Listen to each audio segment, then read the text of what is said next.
काय, जसं आपण सुरुवातीला लहान असताना पासून वृद्ध अवस्थे म्हातारे होईपर्यंत अनेक अवस्थांमधून जातो, बरोबर आहे. आणि त्या अवस्थेमध्ये आपल्यामध्ये भरपूर काही चेंजेस होत असते. लहानसं बाळ पहा, नुकतंच जन्मलेलं 1 वर्षाचं बाळ आणि आज तुम्ही जे आहे आणि आम्ही जे आहे याच्या वयात फरक आहे, भरपूर फरक आहे. आणि 11 ते 19 हा जो वयोगट असते याच्यामध्ये खूप सारे चेंजेस होत असतात. शरीरात चेंजेस होतात, शरीरात जे बदल होत असतात त्याच्यामुळे मनामध्ये सुद्धा बदल होते. आणि त्या सगळ्या गोष्टीमुळे शरीर आणि मन हे जर सुदृढ असेल तर आपलं आरोग्य हे कसं असते, चांगलं असते. आणि ह्या 2 गोष्टी जर सुदृढ नसेल, शरीरासोबत मनही तेवढंच महत्वाचं आहे. तुम्ही शरीराने धडधाकड आहे पण मन तुमचं विचलित आहे, मन तुमचं कुठेच नाही आहे. अशा वेळेस तुमचं आरोग्य चांगलं राहील का, नाही. त्यामुळे शरीर आणि मन ह्या दोन्ही गोष्टी चांगल्या असायला पाहिजे. आणि या वयामध्ये जे आहे किशोर अवस्थामध्ये आपण अनेक सारे आपल्या मनात प्रश्न असतात, अनेक सारे आपल्या शरीरामध्ये बदल होत असतात. आणि यामुळे काय होत असते, आपल्याला काय चांगलं काय वाईट या गोष्टी माहीत नसते आणि आपण वेगळ्या मार्गाने जाऊ शकतो. आणि आपलं पाऊल घसरलं या वयात तर आपण वेगळ्या मार्गाने जातो आणि HIV, एड्स यासारख्या सुद्धा आजाराला बळी पडतो. तसंच महत्वाचं HIV, एड्स सोबत पुन्हा एक आहे की ड्रग, नशा, बरोबर आहे. या वयामध्ये मुलं जसे 11, 10वी, 9वी मध्ये जातात, काही काही मुलांना असते जे खूप दारू या व्यसनाच्या आहारी आहे. आज दारू फक्त मुलंच पितात असं नाही आहे, मुली सुद्धा पितात. आणि ही सवय कुठून लागते, या 10वी पासून लागते. 9वी पासून चल ना काहीतरी वेगळं करू, चल ना काहीतरी वेगळी टेस्ट घेऊ, पिऊन पाहायला काय आहे. असे मुलांचे मुलींचे जे बाहेर शिकायला मुलं मुली सुद्धा जातात त्यांचे सुद्धा हे, तेव्हा आई वडिलांचं बंधन असते का, नाही. आई वडील मुलांना शिकवायला हे बाहेर पाठवत असतात, पैसे देत असतात, ते इकडे काहीही करेल पण मुलांना कधीच कमी करत नाही. मुलांनी 1000 रुपये मागितले तर आई बाबा 2000 देतात. का बरं, कारण ती विश्वासाने. आणि काही व्यक्ती, सगळे नाही, काही व्यक्ती ज्यांना चुकीच्या संगत असतात मग ते नशा, ड्रग्स याच्यासारख्या आहारी जातात. आणि जो या वयामध्ये या आहारी जातो त्याचं आयुष्य पूर्ण अंधारात आहे.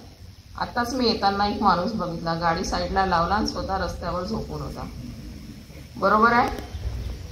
त्यांनी ही अवस्था, त्याची वय जास्त नव्हती, जास्तीत जास्त 40. म्हणून आज या किशोर वयामध्ये आपलं पाऊल भटकू नये. आपलं पाऊल हे सरळ मार्गाने जायला पाहिजे. जसं सरांनी म्हटलं आता की एका रस्त्यावर काटे पडू नये पण तो शॉर्टकट आहे, त्या रस्त्याने जाणं योग्य आहे का, नाही. तर ही गोष्ट आपल्याला समजायला पाहिजे. याकरता आम्ही शाळा कॉलेजमध्ये हे कार्यक्रम आमच्या मार्फत ऑर्गनाईज करण्यात आले आहे. आता सर्वात प्रथम HIV आणि एड्स. आता HIV आणि एड्स मी हे 2 शब्द वापरत आहे. या 2 शब्दामध्ये फरक आहे. फरक आहे. कॉइन माहिती आहे, नाण्याला किती बाजू असतात, त्याच पद्धतीने HIV, एड्स हे एकच कॉइन आहे पण त्याच्या बाजू ह्या 2 आहेत, चीट आणि पट सारख्या. एका साईडला HIV आहे, एका साईडला एड्स आहे.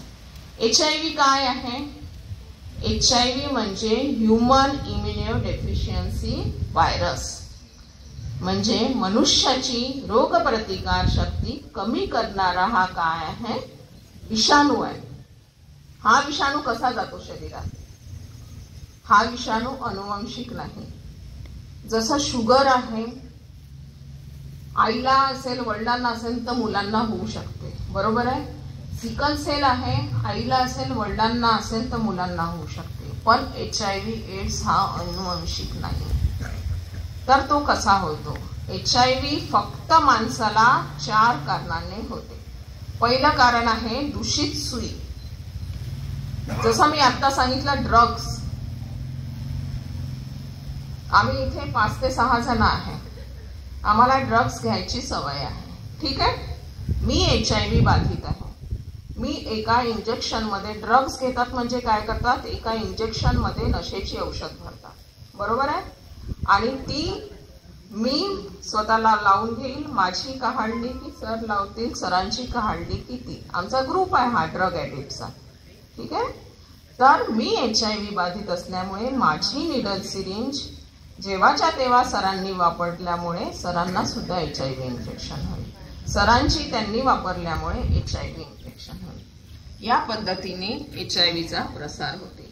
त्यामुळे ड्रग्स, गांजा, दारू, सिगारेट, पुन्हा काही खूप सारे नशा करायचे खूप सारे प्रकार आहे। ज्यावेळेस व्यसनमुक्ती केंद्र हे नाव ऐकलंय तुम्ही, व्यसनमुक्ती केंद्रामध्ये फक्त दारू सोडायला पेशंट नसतात, तर बाकी सगळी प्रकारची नशा सोडायला असतात। ज्यावेळेस तिथे पेशंटला ऍडमिट करतात त्यांना काहीही मिळत नाही त्यावेळेस, तर आयडेक्स जे असते माहितीये, आयडेक्स जॉन सारखं ब्रेडला खाणे हा सुद्धा एक नशा आहे।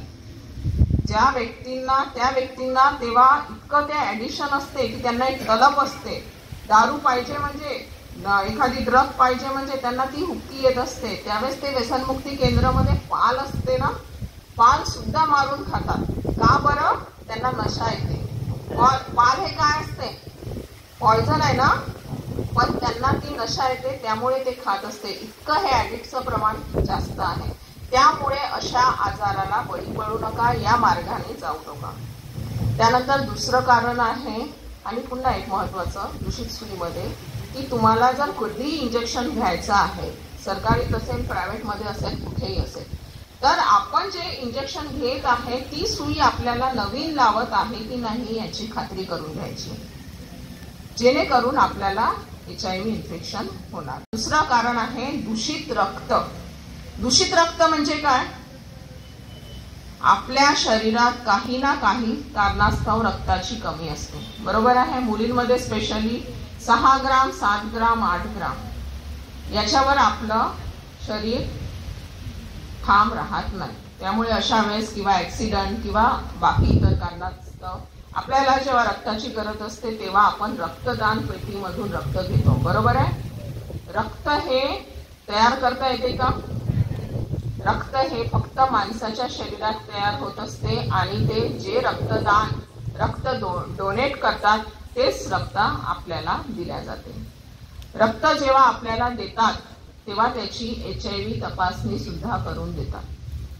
त्याच्यामध्ये 5 ते 6 तपासण्या असते, VDRL असते, कावीळीची तपासणी असते, HIV असते, पुन्हा 3-4 तपासण्या असते।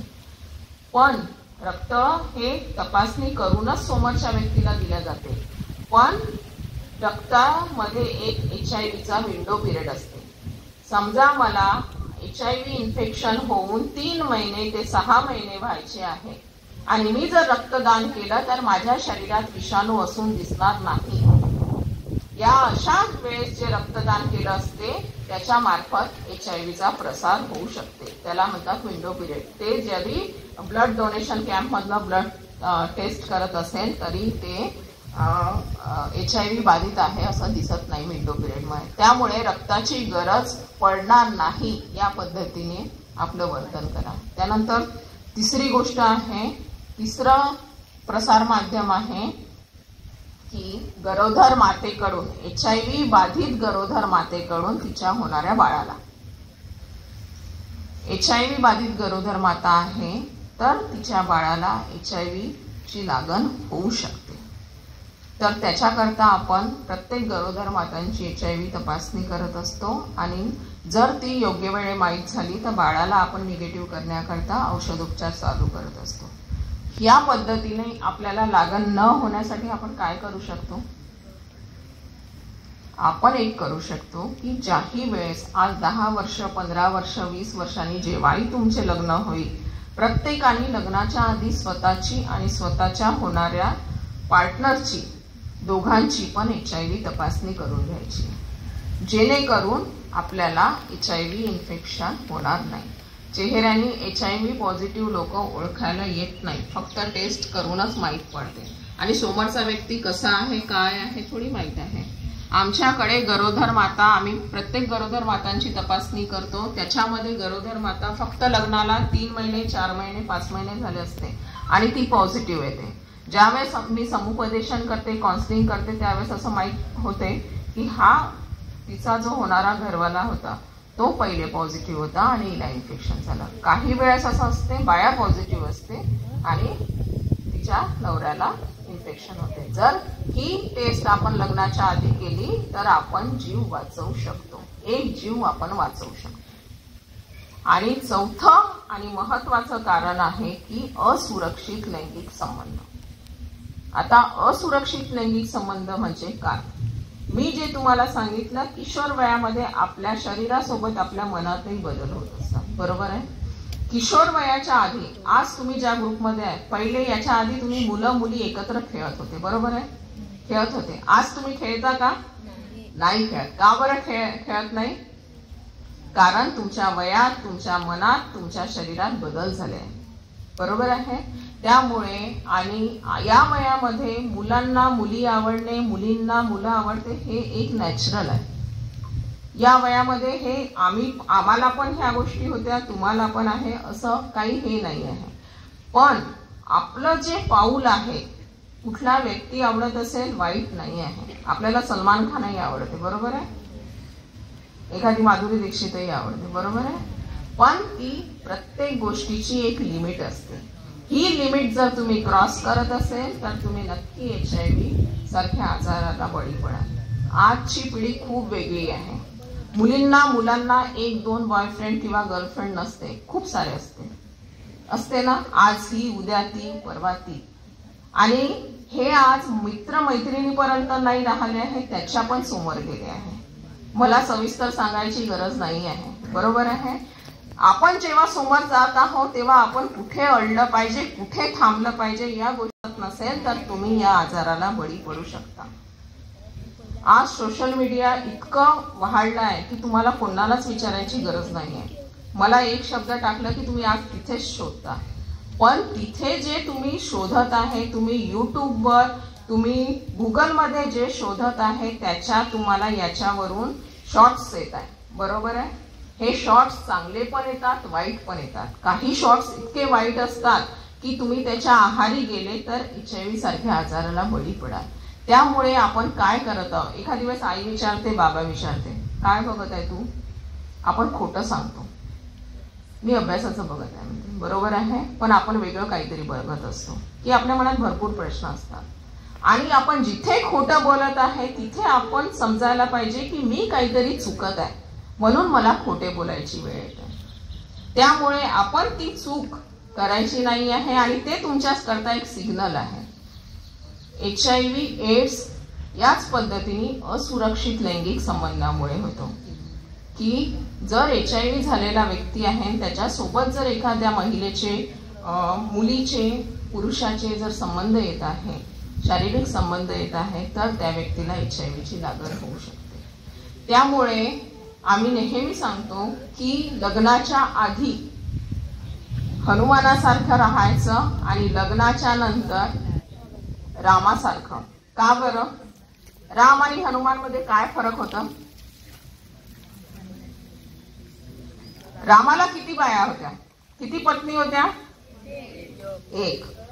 तर लग्न झाल्यानंतर एकच पत्नी एकच पती या पद्धतीने जर आपण राहिलं तर आपल्याला HIV AIDS होणार नाही. आणि लग्नाच्या आधी हनुमानासारखं, हनुमानाला किती पत्नी होत्या? एकही नाही. हनुमान होते हे ब्रह्मचारी. तर त्यामुळे या ब्रह्मचारीचा अर्थ हे आहे की यासारख्या वाईट मार्गाला जाऊ नका आणि हनुमानासारखं ब्रह्मचर्याचं पालन करा. आता मी तुम्हाला किती कारण सांगितले HIV एड्सचे? 4 मध्ये पहिलं कारण सांगितलं, दूषित सुई, दूषित रक्त, HIV बाधित गरोदर मातेकडून तिच्या बाळाला आणि असुरक्षित लैंगिक संबंध. या 4 व्यतिरिक्त 5व्या कुठल्याही कारणाने HIV होत नाही. एका ताटात जेवण केल्याने, एक संडास बाथरूम वापरल्याने, एक कपडे घातल्याने, उष्ट अन्न खाल्ल्याने किंवा मच्छरच्या चावल्याने अशा कुठल्याही कारणाने HIV बाधित होत नाही। त्याच्यानंतर आहे की तुम्हाला पुन्हा काही जर HIV विषयी पुन्हा काही मार्गदर्शन पाहिजे असेल तर 1097 हा टोल फ्री नंबर आहे। तुम्ही या नंबरवर फोन केल्यानंतर तुमच्या मनातले तुम्ही प्रश्न सांगितल्यानंतर काही गोष्टी असतात की आपण नाही सगळ्यांच्या समोर सांगू शकत, या टोल फ्री नंबरवर तुम्ही प्रश्न विचारल्यानंतर तुम्हाला त्याचं एक समाधान मिळेल। त्याच्यानंतर